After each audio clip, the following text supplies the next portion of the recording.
Hello everyone, welcome back to my channel. इस video में हम लोग प्राचीन भारत में कुछ साहित्य जो भी थे और उनके साहित्यकार जो हैं उनके बारे में जानेंगे। ठीक है, तो इम्पोर्टेंट टॉपिक है, एंशियंट हिस्ट्री का है। इट डजेंट मीन्स कि इम्पोर्टेंट ही नहीं है वो। ठीक है, और ये किसने कहा कि एंशियंट हिस्ट्री इम्पोर्टेंट नहीं है ना? ऐसा भी तो नहीं है ना, इम्पोर्टेंट है लेकिन क्वेश्चन कम आते हैं, बस इतना सा है। ठीक है, बट इस टॉपिक से क्वेश्चन आता है, ये कंफर्म है। ठीक है, चलिए स्टार्ट करते हैं। प्राचीन भारत की रचनाओं के बारे में थोड़ा सा जानेंगे सबसे पहले। ठीक है, कौन सी रचनाएं हैं, जो जो इम्पोर्टेंट है केवल उन्हीं को लिया गया है। बहुत ज़्यादा यहाँ पर आप लोगों को कोई बहुत ज़्यादा मैटर नहीं दिया जा रहा है। मुद्रा राक्षस की रचना विशाखा दत्त ने की थी। विशाखा दत्त चंद्रगुप्त मौर्य का समकालीन था। देखिए, जो फैक्ट इंपॉर्टेंट होते हैं उनको आप नोट कर लिया करिए, या फिर आपका जो सोर्स है जहाँ से आप स्टडी कर रहे हो, एंशिएंट हिस्ट्री की बुक है।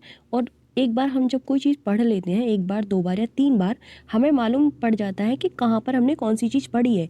तो आप वहाँ जा कर के उस चीज़ को अंडरलाइन कर सकते हो, या फिर इम्पोर्टेंट वॉट आप जो भी अपना मार्क लगाते हो इम्पोर्टेंट चीज़ों के लिए, तो उस तरीके से आप उसे नोट कर सकते हो। ठीक है, इससे मौर्य इतिहास, विशेषकर चंद्रगुप्त मौर्य के जीवन पर प्रकाश पड़ता है। किससे पड़ता है? मुद्रा राक्षस से। इंपॉर्टेंट फैक्ट है, पूछा जाता है, मैं बता रही हूँ आप लोगों को, इसी तरीके से पूछा जाएगा।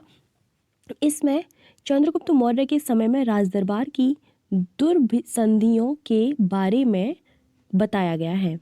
इसमें चंद्रगुप्त मौर्य को वृषल और कुलहीन कहा गया है।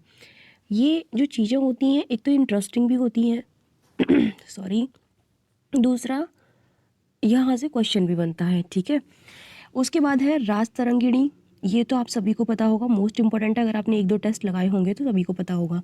कलहड़ द्वारा रचित राज तरंगिणी से कश्मीर के इतिहास के बारे में हमें जानकारी प्राप्त होती है। इसकी रचना के समय कश्मीर का शासक जयसिंह था। हर एक फैक्ट इंपॉर्टेंट है, छोटे से छोटी लाइन इंपॉर्टेंट है, मैं आपको बता रही हूँ। कश्मीर के शासक जैनुल आबादीन द्वारा संरक्षित दो विद्वानों जोनराज व श्रीवर ने राज तरंगिणी का आगे विस्तार किया। ठीक है, आगे विस्तार किसने किया था, ये चीज़ आपको याद रखनी है। नेक्स्ट है मिलिंद पन्हो। मिलिंद पन्हो के रचयिता नागसेन है, सभी को पता होगा।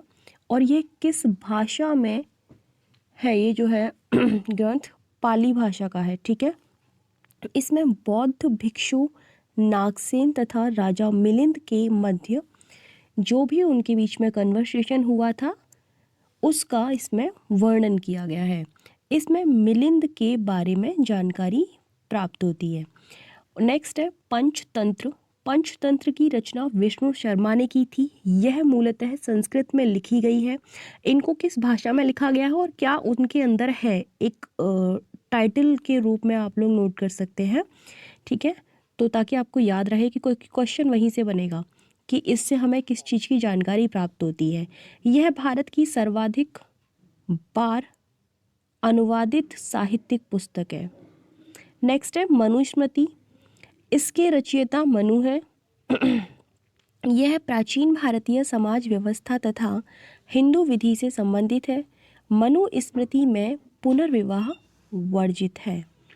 नेक्स्ट है लीलावती। लीलावती की रचना भास्कराचार्य ने की थी। ये इनकी पुस्तक सिद्धांत शिरोमणि का भाग है। गौरतलब है कि सिद्धांत शिरोमणि 4 भागों में, जिनके नाम है लीलावती, बीजगणित, ग्रहगणित एंड गोलाध्याय में विभक्त है। भास्कराचार्य 12 शताब्दी के गणितज्ञ हैं। इन्होंने बीजगणित के क्षेत्र में विशेष योगदान दिया है। इसके बाद नेक्स्ट है प्राचीन भारत की महत्वपूर्ण रचनाएं दे रखी हैं कुछ, जो कि एग्ज़ाम में पूछी जाती हैं, और उनके लेखक कौन है ये भी दे रखा है। ठीक है, तो एक एक करके जानेंगे हम। एक लेखक की काफ़ी सारी रचनाएं हैं तो उनको उसी तरीके से लिस्टिंग की गई है, कोई भी दिक्कत आने वाली नहीं है, बहुत इजी तरीके से यहाँ पर लिखा गया है। इसी तरीके से मैं आपको बताती हूँ कि अगर कोई भी इंडेक्स ऐसी आती है तो आप उसको इस तरीके से याद रखिए, ठीक है।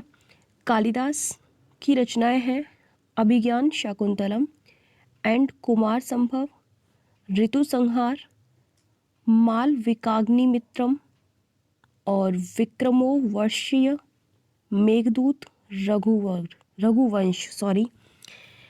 पाणिनि की रचनाएं हैं अष्टध्यायी।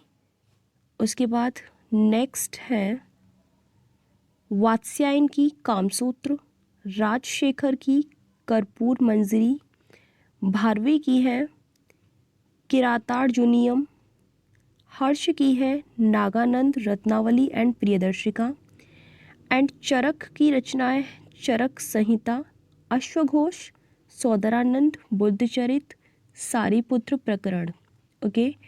दंडी या दंडिन की रचना जो है वो है दश कुमार चरित, एंड वराह मिहिर की जो रचनाएं हैं उनके नाम है बृहज्जातक एंड पंच सिद्धांतिका एंड वृहत संहिता, ठीक है, जो कि संस्कृत भाषा में है। और जो पंच सिद्धांतिका है वह यूनानी ज्योतिर्विद्या पर आधारित है। नेक्स्ट है बाण भट्ट के द्वारा रचित कादम्बरी एंड हर्षचरित। नेक्स्ट शूद्रक द्वारा रचित मृच्छकटिकम, सर्ववर्मा द्वारा रचित कातंत्र, विज्ञानेश्वर द्वारा मिताक्षरा एंड भास द्वारा स्वप्नवास दत्ता, ठीक है। जयदेव द्वारा रचित गीत गोविंद, मयूर द्वारा रचित सूर्य शतक एंड आर्यभट्ट द्वारा रचित सूर्य सिद्धांत और आर्यभट्टियम। नेक्स्ट है सिद्धसेन द्वारा रचित न्यायावतार, ठीक है। ये कुछ रचनाएं हैं जो कि इम्पोर्टेंट हैं, लेकिन इनमें से भी मोस्ट इम्पॉर्टेंट जो है वो मैं आपको एक बार बता देती हूँ कि किन किन की रचनाएं पूछी जाती हैं। पाणिनि, कालिदास, ठीक है, ये दोनों ही बहुत महत्वपूर्ण है। इसके अलावा अगर मैं आपको बताती हूँ तो हर्ष की भी कई बार पूछ ली जाती है, तो याद रखना। चरक संहिता तो सभी को याद है, ठीक है। उसके अलावा वराह मिहिर मोस्ट इम्पॉर्टेंट है, यहाँ से कई बार पूछा जाता है। वाण भट्ट की याद रखना है। उसके बाद नेक्स्ट इसमें आपकी है शूद्रक, ठीक है, सिद्धसेन और ये आर्यभट्ट, ये याद रखना, यहाँ से पूछा जाता है कई बार। बाकी अगर रख सको तो याद कर लेना, अदरवाइज़ कोई दिक्कत नहीं है। यहाँ से राजतरंगिणी, मुद्रा राक्षस, मिलिंदपन्हु, पंचतंत्र, मनुस्मृति और लीलावती, ये तो आप सारी याद रखना क्योंकि 4-5 है, याद रहेंगी। इनमें क्या पूछा गया है ये याद रखना है कि किसके बारे में हमें जानकारी प्राप्त होती है इनसे, ठीक है, और किन्होंने इन्हें लिखा है। ओके, सो इसमें से आपका क्लियर हो गया ये टॉपिक भी। मिलते हैं नेक्स्ट वीडियो में नेक्स्ट टॉपिक के साथ, ठीक है। बाकी जीएस के जितने भी टॉपिक डले हुए हैं आप लोगों ने देख सकते हो, क्वेश्चन वहाँ से एक नहीं आएगा क्योंकि सारी वीडियोस इंपॉर्टेंट है। Thank you so much for watching my video.